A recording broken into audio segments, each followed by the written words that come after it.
Uh, Good morning, everyone. Respected members of the jury, teachers, and my dear friends.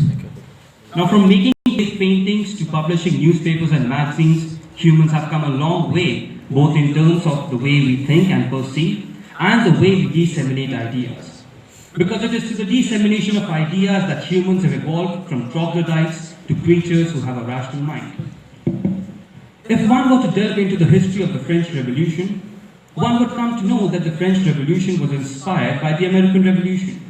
The idea of liberty, equality, and fraternity traveled from the west to the east and inspired the people of France to overthrow monarchy. History as a discipline exists today because there was no bar on the dissemination of ideas. When any society is subjected to discrimination and is engulfed in the smoke of arbitrariness, the only legitimate medium through which people can resist is through the freedom of speech and expression.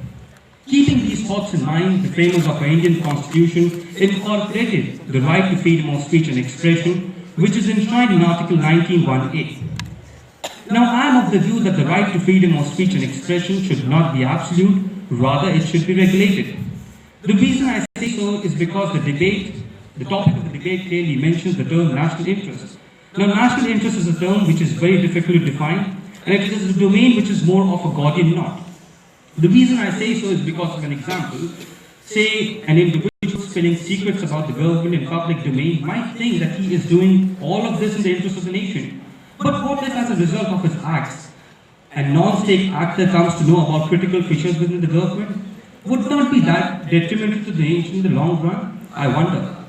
Now, secondly, I believe that the right to freedom of speech and expression should be regulated by the courts itself, because the interpretation of the term national interest by the citizen of this country and by the legislature is remarkably different. So therefore, the courts have all the more responsibility to see that the right is not abused and it is used properly by the state.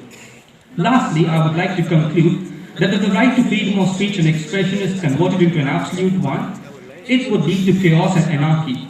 The reason I say so is because even Article 21 of the Indian Constitution, which is often the most cited the article, it clearly says that no person shall be deprived of his right and personal liberty except according to procedure established by law.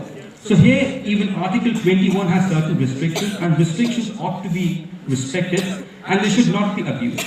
Thank you so much.